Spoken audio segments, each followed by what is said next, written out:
Hello everyone, welcome back to my channel competition with Mansi. तो आज का हमारा टॉपिक है cities at the bank of river in MP, यानी कि मध्य प्रदेश में नदियों के किनारे बसे हुए शहर। तो आपको पता है हमने रिवर्स ऑफ एमपी भी कवर कर लिया है और साथ में हमने वाटरफॉल्स और ऐसे बहुत सारे टॉपिक्स कवर कर लिए हैं। तो चलिए हम शुरू करते हैं आज का हमारा टॉपिक बिना किसी देरी के। तो दोस्तों देखिए, सबसे पहले हम कवर करने वाले हैं नर्मदा नदी, क्योंकि हमारे एमपी की सबसे इम्पोर्टेंट रिवर नर्मदा नदी ही है।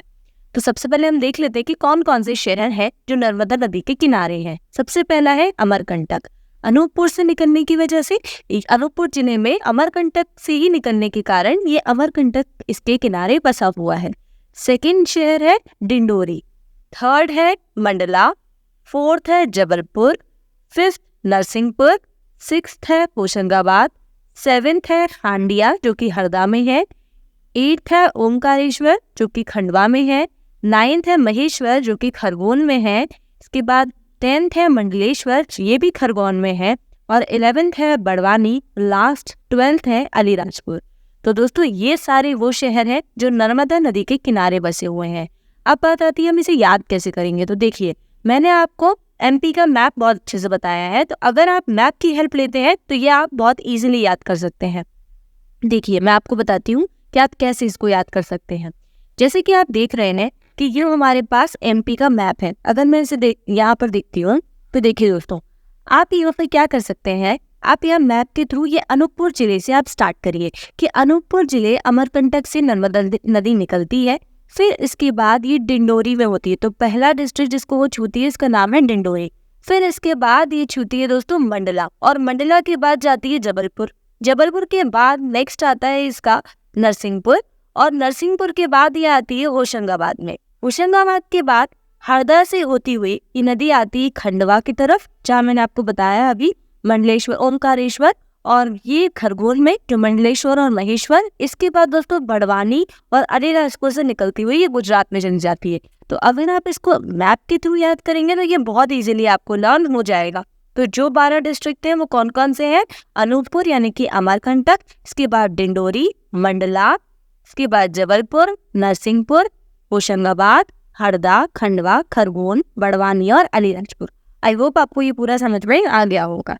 तो दोस्तों चलिए हम चलते हैं हमारी नेक्स्ट रिवर की तरफ। तो नेक्स्ट रिवर जो है वो है चंबल नदी। तो हमारे एमपी की सेकेंड इंपॉर्टेंट रिवर है चंबल रिवर। तो हम देखते हैं इसके किनारे कौन कौन से शहर बसे हैं। सबसे पहला महू, यानी कि जो चंबल नदी है वो निकलती कहाँ से है? महू से। तो पहला तो हम यही देखेंगे कि महू यानी मिलिट्री हेडक्वार्टर ऑफ वॉर, ये इसके किनारे बसा हुआ है।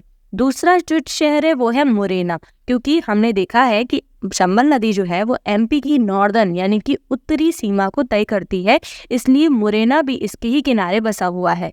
नेक्स्ट है रतलाम। अगर आप देखेंगे तो जो उज्जैन वाला संभाग है वहां पर रतलाम से होकर निकलती है ये, तो रतलाम भी चंबल नदी के किनारे है। और लास्ट में आता है श्योपुर। तो दोस्तों अब मैं आपको बताती हूँ, इसको भी आप मैप के थ्रू इजिली याद कर सकते हैं।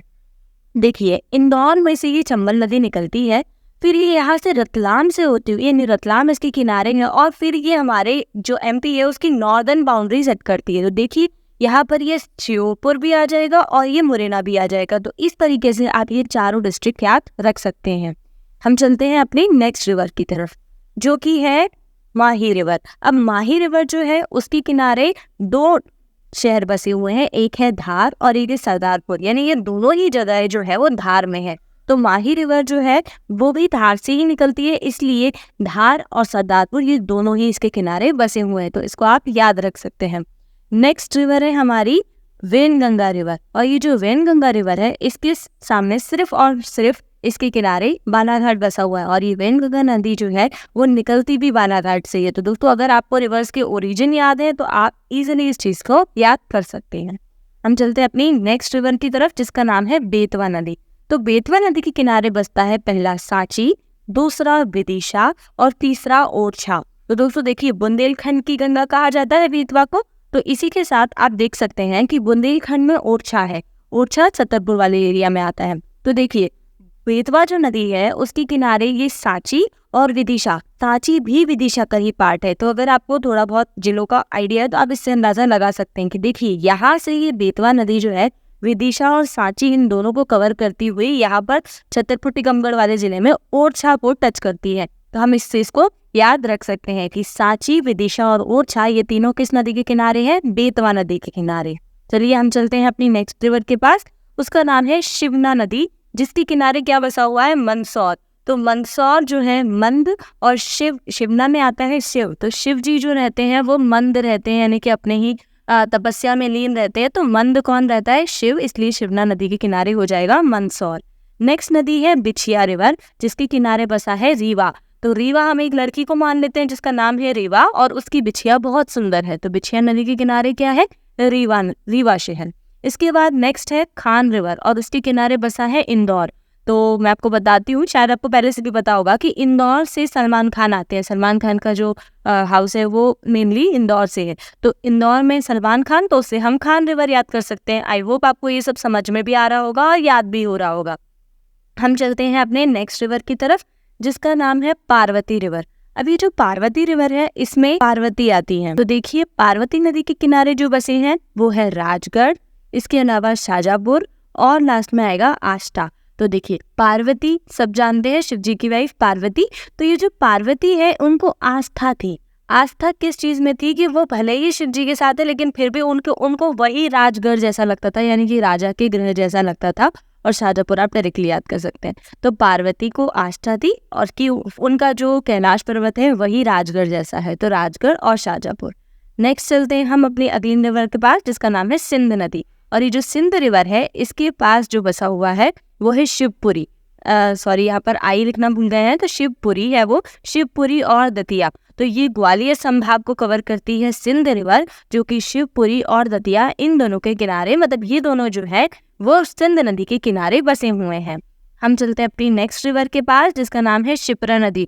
तो महाकाल की नगरी से बस निकलने वाली शिप्रा नदी, ये इसके किनारे बसा हुआ है उज्जैन। आप सभी गए होंगे रामघाट, आपने सुना होगा कि यहाँ कुंभ का मेला भी लगता है, तो इसलिए उज्जैन जो है वो शिप्रा नदी के किनारे है।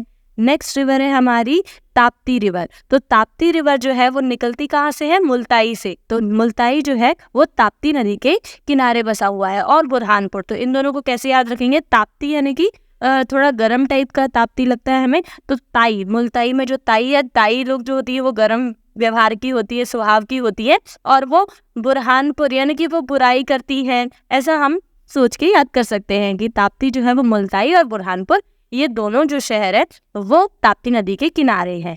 नेक्स्ट हमारे जो रिवर आती है वो है तवा नदी, और तवा नदी के किनारे बसा हुआ है तवा नगर और पचमढ़ी। तो मैंने आपको बताया था कि तवा नगर तो आप डायरेक्टली तवा रिवर से याद कर सकते हैं। बचा हमारा पचमढ़ी, तो पचमढ़ी जो है वो भी तवा रिवर के ही किनारे है। तो मैं से याद कर सकते हैं, हम पचमढ़ी गए तो हमने अपना खाना खुद बना के खाया, तो वहाँ तवे की जरूरत पड़ी। तो तवा रिवर पचमढ़ी में, पचमढ़ी जो है वो तवा रिवर के किनारे है। नेक्स्ट है काली सिंध रिवर, जिसके आगे देवास बसा हुआ है। यानी देवास जो है वो काली सिंध नदी के किनारे बसा हुआ है। तो काली सिंध यानी कि काली जी, काली माता आप जानते होंगे, और देव मतलब देवों के देव महादेव। तो काली सिंध से हम देव को जोड़ सकते हैं, तो काली सिंध और देवास हम याद कर सकते हैं। इसके बाद बीना रिवर सागर से, तो सागर के बिना नहीं रह सकते, ऐसा कुछ याद कर सकते हैं आप। तो बीना रिवर सागर। तो दोस्तों इसी के साथ हमारा आज का टॉपिक कंप्लीट होता है। आई होप आपको ये सब कुछ समझ में आया होगा। Thanks to connect with me. और अगर आपको और भी ऐसी वीडियोस देखनी है तो आप मेरे चैनल को सब्सक्राइब कर सकते हैं, वीडियो को लाइक कर सकते हैं और अपने फ्रेंड्स के साथ भी शेयर कर सकते हैं। थैंक